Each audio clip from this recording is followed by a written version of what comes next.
Voilà. Ce matin, là, je vais survoler l'histoire d'une famille dans l'Ancien Testament. Et à travers cette famille, nous allons pouvoir peut-être nous assimiler à une certaine problématique. Mais pour commencer, je vais faire quelques considérations sur la famille. Que nous soyons nés dans une famille nombreuse ou pas, que nous soyons adoptés, que nous soyons dans une famille dite recomposée, nous avons tous une famille. Réfléchissons un instant sur votre histoire familiale et l'impact qu'elle a eu sur vos choix, sur qui vous êtes. Comment était votre relation avec votre père, avec votre mère,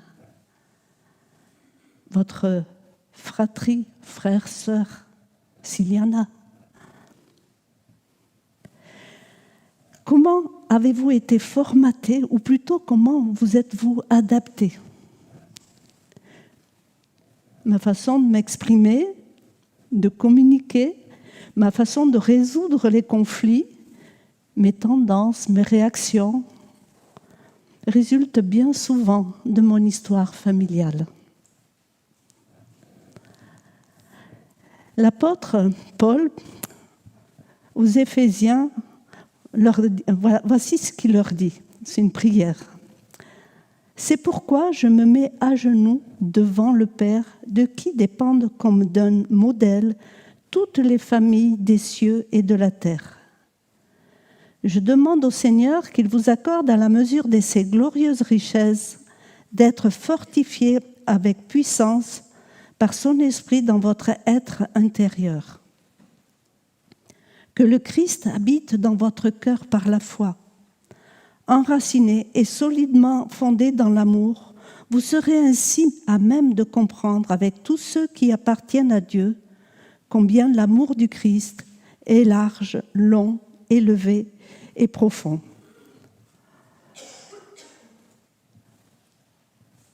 Paul affirme que toutes les familles de la terre et des cieux dépendent de Dieu le Père. Ce n'est pas une seule famille ou un peuple, c'est toutes les familles, la mienne, la vôtre. Et toujours en s'adressant aux Éphésiens, Paul les fortifie avec puissance par son esprit. La puissance de l'esprit du Seigneur n'a rien à voir avec la puissance qui détruit, qui domine. Et nous voyons dans nos histoires familiales ceux qui nous ont dominés ou ceux envers lesquels nous avons dominé.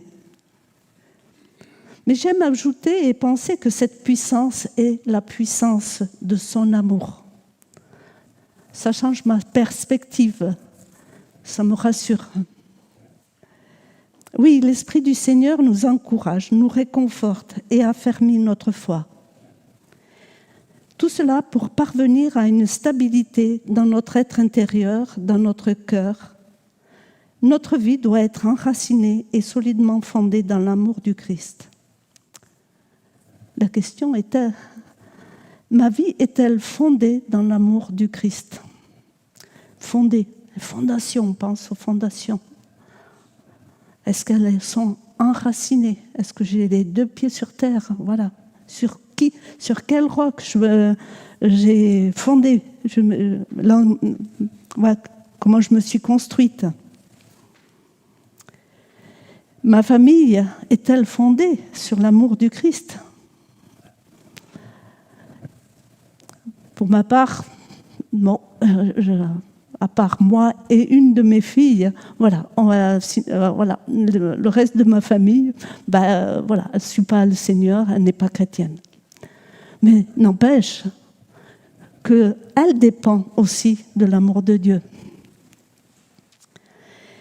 Toute la source de l'existence de tout être vivant est en Dieu le Père. C'est en lui que nous pouvons trouver équilibre, stabilité, harmonie. Et Dieu a choisi de nous faire naître dans un pays avec notre propre culture, à un moment de l'histoire. Je n'aurais pas aimé vivre dans le Moyen-Âge. J'aime bien mon confort quand même, voilà. Ou dans certaines circonstances, dans une famille chrétienne ou pas. Quoi qu'il en soit, nous avons un héritage. Nos familles nous ont légué de bonnes comme de mauvaises choses. Et en cela, on peut dire qu'elles sont dysfonctionnelles. Car elles nous ont transmis des schémas de vie et de relations sclérosés, figés, marqués par le péché. Certes, de nombreuses forces externes peuvent nous affecter, mais la famille dans laquelle nous avons grandi est la principale. Elle est le modèle et le système le plus puissant qui façonne et influence ce que nous sommes. Quoi qu'il en soit, ma famille d'origine ne devrait pas déterminer mon avenir et ma foi en Dieu. C'est une constatation. Ce que je fais de ma vie dépend de ma responsabilité, de mes motivations, de mes choix et surtout de la capacité que j'ai à exercer ma volonté.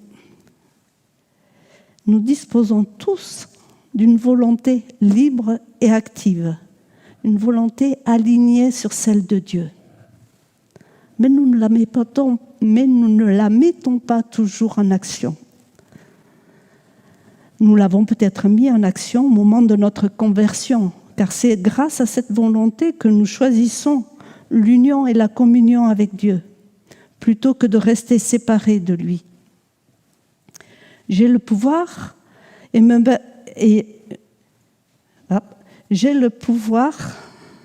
de prendre des décisions comme de ne pas en prendre. Elle me permet de choisir de suivre ou de ne pas suivre Jésus. Elle est contraire à la volonté égoïste, égocentriste, tournée sur notre petit nombril. Ce qui engendre à nous une certaine dualité, une lutte. Nous avons été façonnés par des forces autres que celles de notre salut d'enfant de Dieu, statut d'enfant de Dieu. Et nous avons à fournir un effort afin d'abandonner certaines manières de vivre, héritées de nos familles qui nous voilent l'amour de Dieu. Et là, c'est un long voyage. Un voyage qui consiste à se laisser transformer tout à nouveau, transformé par Jésus et à saisir les promesses de Dieu. Les promesses de Dieu sont-elles pour vous? Oui, pour chacun de nous. Elles sont plus fortes, plus grandes que tous nos dysfonctionnements. Mais venons à cette famille de l'Ancien Testament dont je veux vous parler. Nous lirons, dans Genèse. J'ai mis quelques textes, mais bon, je ne vais pas les lire tous. Je vais en faire aussi un peu le récit parce que on y est jusqu'à demain. Dieu a choisi Abraham et lui a fait la promesse d'une descendance et d'un pays. L'Éternel dit à Abraham, « Va, quitte ton pays, ta famille et la maison de ton père pour te rendre dans le pays que je t'indiquerai. Je ferai de toi l'ancêtre d'un grand peuple. Je te bénirai, je ferai de toi un personnage renommé et tu deviendras une source de bénédiction pour d'autres. Je bénirai ceux qui te béniront et je maudirai ceux qui t'outrageront. Toutes les familles de la terre seront bénies à travers toi. » L'histoire des patriarches nous montre comment Dieu s'emploie à réaliser cette promesse faite à Abraham et comment elle nous rejoint encore aujourd'hui. Jacob, c'est de lui que je vais parler. Il n'est pas toujours très, très aimé.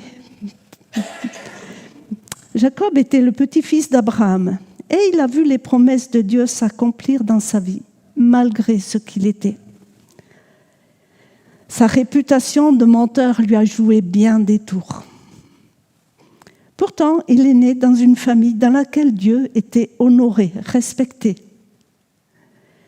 Et pour que cette histoire nous parle, il faudra tenir compte de sa personnalité et des relations qu'il a eues au sein de sa famille, car elles vont déterminer son avenir, en partie. Et je dis en partie car Dieu va bouleverser et changer le cours de sa vie. Nous lirons dans Genèse 25, à partir du verset 19. Voilà, je lis. Abraham eut pour fils Isaac. Celui-ci avait 40 ans quand il épousa Rebecca, fille de Bethuel, l'araméen de Padan-Aram, et sœur de Laban, l'araméen. Isaac implora l'Éternel au sujet de sa femme, car elle était stérile. L'Éternel exauça sa prière et Rebecca, sa femme, devint enceinte.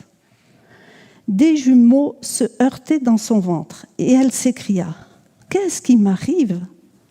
Elle alla consulter l'Éternel qui lui répondit « Il y a 2 nations dans ton ventre, 2 peuples différents naîtront de toi. L'un des 2 sera plus puissant que l'autre et l'aîné sera assujetti au cadet. » Quand le moment de l'accouchement arriva, il se confirma qu'elle portait des jumeaux. Le premier qui parut était roux, le corps couvert de poils comme une fourrure. C'est pourquoi on l'appela Ésaü, ce qui veut dire le velu. Après lui naquit son frère, la main agrippée au talon d'Ésaü, et on l'appela Jacob, le talon.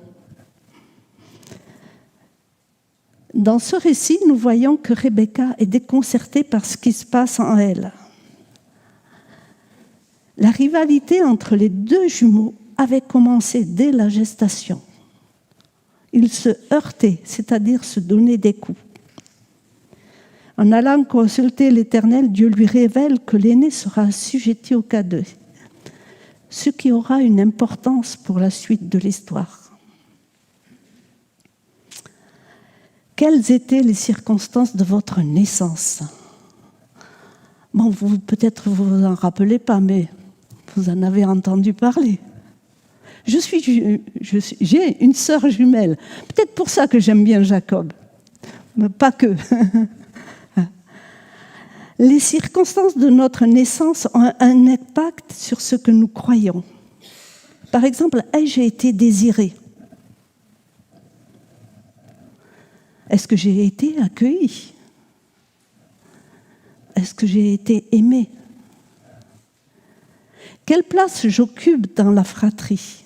Suis-je l'aîné, le cadet ou le énième enfant ? Ou suis-je enfant unique ? Et quelle relation j'entretiens avec mon frère, ma sœur ? Dans le texte, nous voyons que déjà dès la gestation, Jacob et Ésaü étaient en rivalité.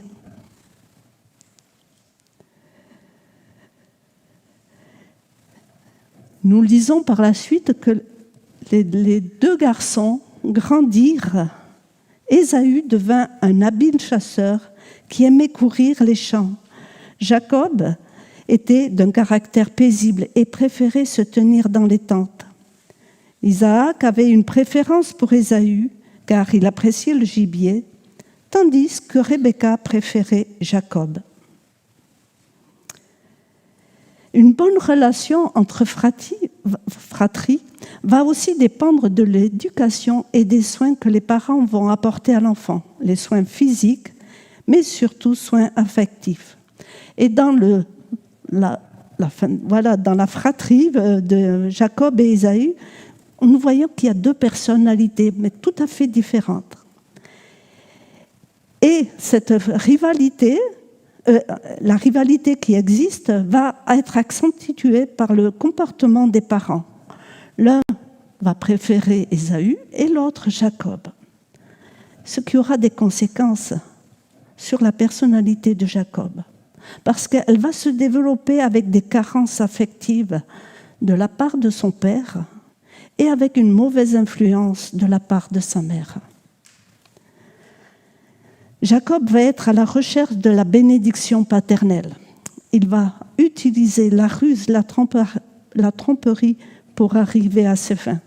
D'abord à l'égard de son frère.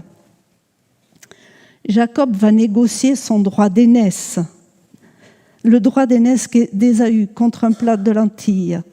Le droit d'aînesse permettait à l'aîné de bénéficier d'une double part de l'héritage paternel. Jacob va ainsi remporter sa première victoire sur son frère. Sa motivation est dictée avant tout par cette quête de bénédiction paternelle. Puis, à l'égard de son père, Isaac est devenu vieux et il n'y voyait plus. Isaac va tenter d'aller à l'encontre de la décision divine en voulant transmettre la bénédiction à son fils Ésaü au lieu de la transmettre à Jacob.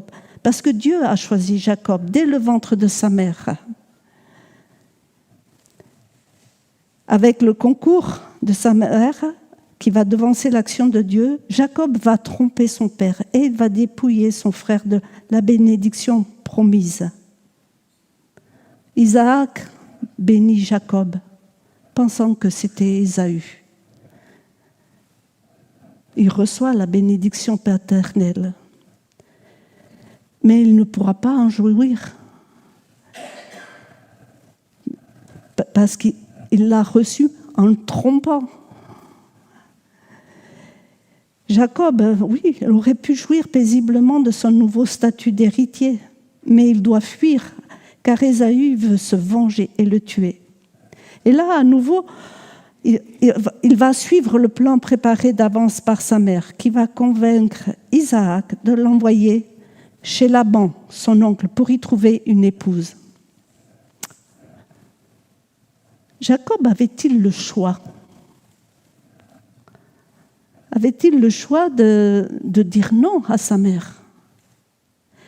Quelle crainte avait-il ? On ne sait pas, le texte ne le dit pas. C'est une question qu'on peut se poser.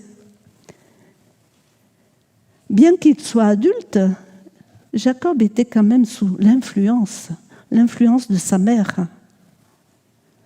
Sa volonté était alignée sur celle de sa mère et pas sur celle de Dieu. Jusqu'à ce moment du récit, pour Jacob, Dieu n'est que le Dieu de son père Isaac et de son grand-père Abraham. Et à partir de ce moment-là, il va y avoir un tournant. Jacob s'enfuit, il risque sa vie. Il quitte son pays, sa famille, son père qui l'a trompé, sa mère, aussi rusée que lui, son frère qui veut se venger. Et il se retrouve seul. Lui, au caractère paisible et qui préférait se tenir dans les tentes, dans quelle galère était-il maintenant ? Cette séparation d'avec les siens, Dieu va l'utiliser pour se révéler à lui. Il est à présent en marche, en chemin, vers plein d'incertitudes. À Bethel, Jacob va rencontrer Dieu en rêve et la bénédiction d'Abraham va lui être transmise. Jacob avait quitté Beersheba et marchait en direction de Haran. Comme le soleil se couchait, il prit une pierre pour s'en faire un oreiller et se coucha pour passer ainsi la nuit dans le lieu qu'il avait atteint. Ça nous parle de la dureté de la solitude et du désert. Dans son rêve, il vit une sorte d'escalier reposant sur la terre et dont le haut atteignait le ciel. Et voici que des anges de Dieu montaient et descendaient cet escalier. L'Éternel lui-même se tenait tout en haut et lui dit : « Je suis l'Éternel, le Dieu d'Abraham, ton ancêtre, et le Dieu d'Isaac. Cette terre sur laquelle tu reposes, je te la donnerai à toi et à ta descendance. Elle sera aussi nombreuse que la poussière de la terre. Par toi et par elle, toutes les familles de la terre seront bénies.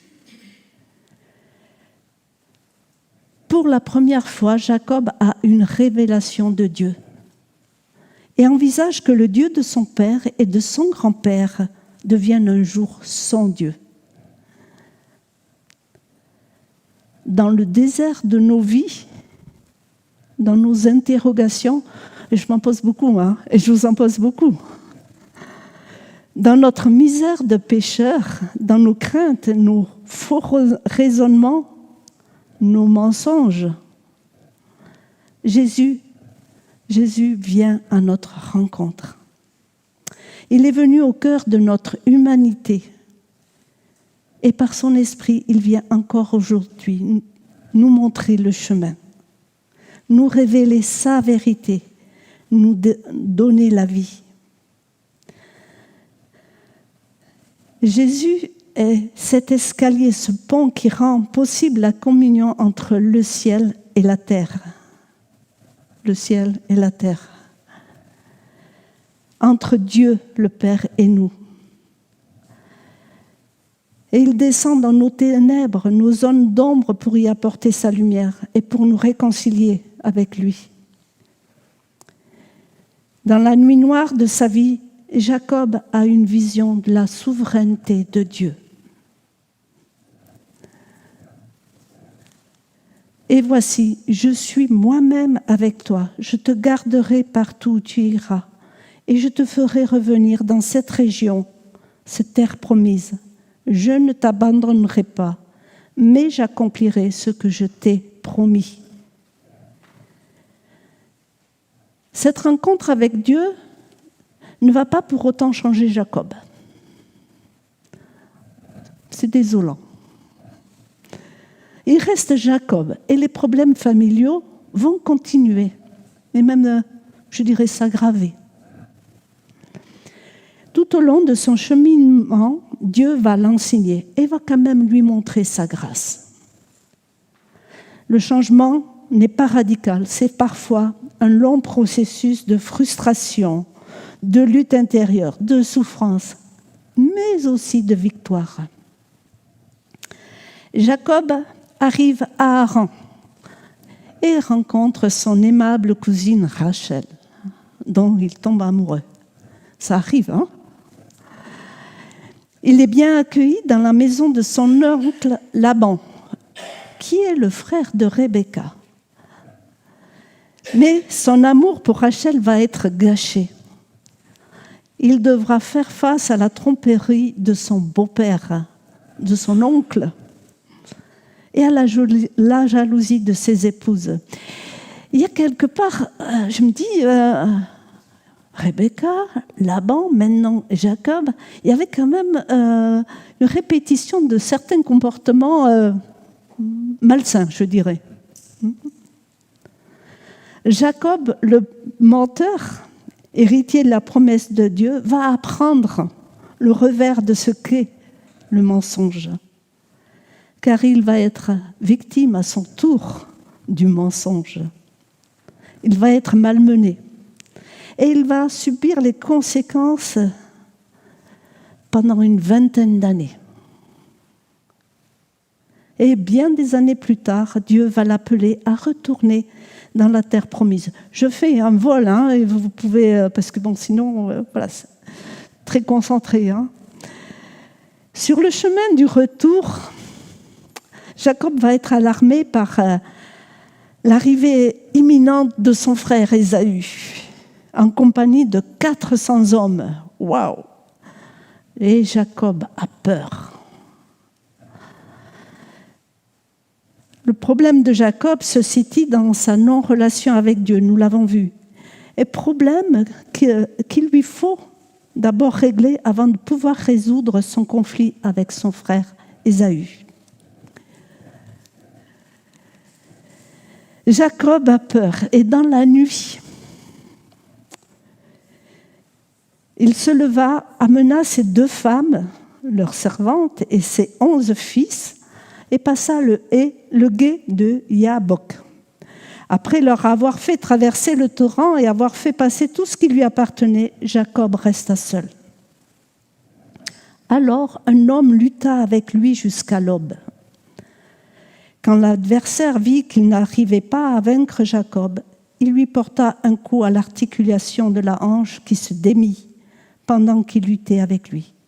Puis il dit à Jacob, « Laisse-moi partir, car le jour se lève. » Mais Jacob répondit, « Je ne te laisserai pas aller avant que tu m'aies béni. »« Quel est ton nom ?» demanda l'homme. Jacob répondit-il, « Désormais, reprit l'ordre, tu ne t'appelleras plus Jacob, mais Israël, celui qui lutte avec Dieu. Car tu as lutté avec Dieu et avec les hommes, et tu as vaincu. » Jacob l'interrogea, « S'il te plaît, fais-moi connaître ton nom. »« Pourquoi me demandes-tu mon nom ?» lui répondit-il. Et il le bénit là. Jacob nomma ce lieu Péniel, car, dit-il, « J'ai vu Dieu face à face et j'ai eu la vie sauve. » Quand il eut passé le gué de Péniel, le soleil se leva. Jacob boitait de la hanche. Jacob va passer toute une nuit à lutter avec Dieu. L'expression « lutter avec Dieu » est ambivalente. Elle peut signifier lutter contre Dieu ou lutter avec Dieu contre un adversaire. Voilà. Je ne sais pas ce que dit l'hébreu. Moi, je ne sais pas cette... voilà. Ceux qui savent peuvent m'en faire un retour. Mais, quelle que soit la signification, je préfère la seconde. Une lutte avec Dieu contre un adversaire. Et peut-être contre lui-même, contre ses peurs, ses croyances, ses comportements. La victoire de Jacob sera au prix d'une blessure à la hanche, une humiliation signe d'une profonde repentance. Le prophète Osée dira, « C'est parce qu'il avait pleuré et supplié qu'il est sorti vainqueur de cette expérience. » Son nom sera changé en Israël, celui qui lutte avec Dieu. Jacob sort de son combat blessé, mais il en sort béni. Il n'a plus peur. Il peut alors aller à la rencontre de son frère avec lequel il se réconcilie. Et malgré tout, il va continuer à vivre avec ses failles. Hein. Et là, c'est une autre histoire. Je m'arrête pour aujourd'hui à ce moment précis. Ce que nous voyons, c'est que malgré l'indignité de Jacob, Dieu accomplit ses promesses, sa promesse pour lui. Toutes les familles de la terre seront bénies à travers toi. L'histoire de Jacob nous rappelle que malgré notre indignité, malgré nos zones d'ombre, Dieu accomplit ses promesses. Notre famille d'origine ne détermine pas notre avenir, c'est ce que j'ai dit tout à l'heure. Mais Dieu, oui. Dieu veut nous bénir. Avez-vous accepté de le suivre ? Votre vie est-elle fondée sur son amour ? Alors si ce n'est pas le cas, n'attendez pas. Dieu veut vous bénir. Et pour ceux et celles qui ont mis leur foi en Christ, je dirais que la vie même de Dieu, dans la personne du Saint-Esprit, habite désormais en nous.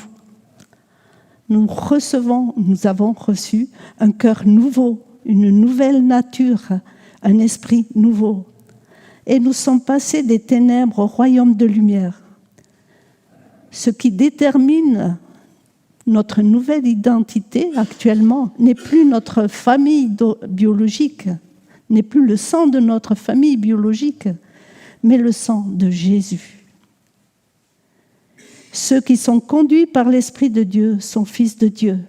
Et c'est par cet Esprit que nous crions « Abba, Père ».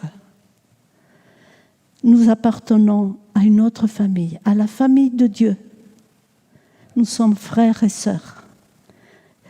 Et nous recevons sa bénédiction et sa grâce infinie. Voilà, je vais inviter les musiciens à reprendre place et nous allons chanter la grâce infinie de notre Dieu. Nous nous lèverons pour ce moment.